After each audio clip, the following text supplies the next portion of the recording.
ay rated SPG. Striktong patnubay at gabay ng magulang ang kailangan. Maaaring may masiselang tema, lengguwahe, karahasan, sexual, horror o droga na hindi angkop sa mga bata.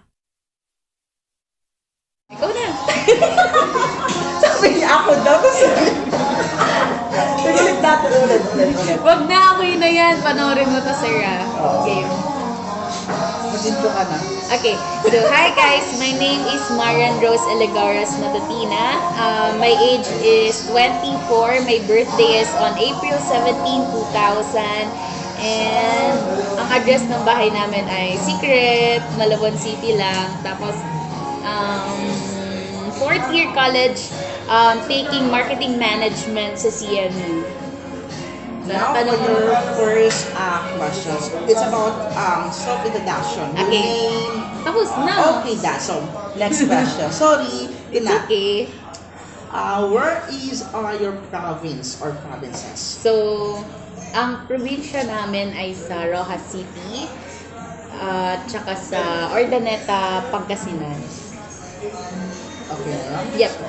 Now for the next question, third question. So, where did you study when you were in elementary, high school, senior high school, and college? Alam niyo guys, you know what, Jomar, sobrang gulo ng ng school life ko. Simula nag-kinder ako, nag-elementary ako. You know what guys, nung kinder ako, 3 years ako nag-kinder, isang year ng prep, tapos after nun, grade 1 na.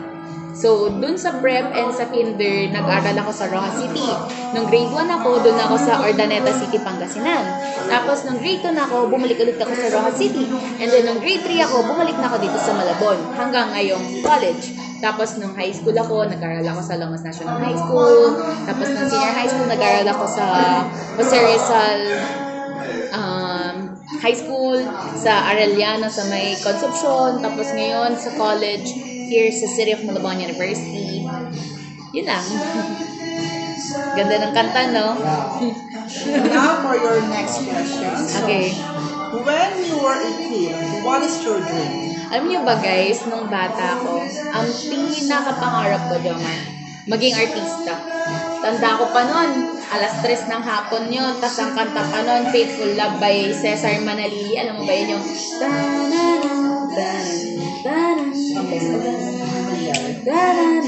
tas nakaharap ako ng salamin guys, tapos umiiyak-iyak ako, umaarte-arte ako. Wag galay aking mama, sa diin man, oy. Natatawa sila. Ayun, ganun ako guys. Tapos kumakanta ako ng mga kanta. Tapos malamang sumasayaw ako. Tapos kung ano. Pero pangarap ko talaga noon is maging artista. Yun. Artista. Pangarap ko rin. Pero, okay, napanggap ko na hindi para sa akin. Walay mo. Someday. And now for the next question. So, what is the most memorable moment of your life? Sa totoo lang guys, maraming memorable moments ako na kasama yung friends ko, kasama yung family ko, kasama yung loved ones ko. Pero siguro yung hindi ko makakalimutan is yung time na kinukuha na ako ng biological parents ko sa grandparents ko kasi lumaki ako sa grandparents ko eh. And yun yung parang pinaka-biggest decision na nangyari sa buhay ko. Like, sasama ba ako sa kanila or hindi ako sasama?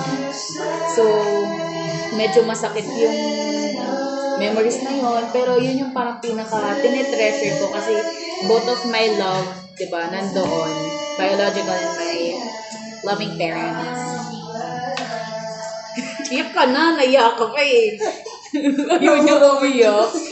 And now for your last question. So, Okay. as you step closer to the reality world, so what is your dream now? Actually, ang pinaka-pangarap ko talaga sa buhay is makatulong. Hindi sa kung ano ba.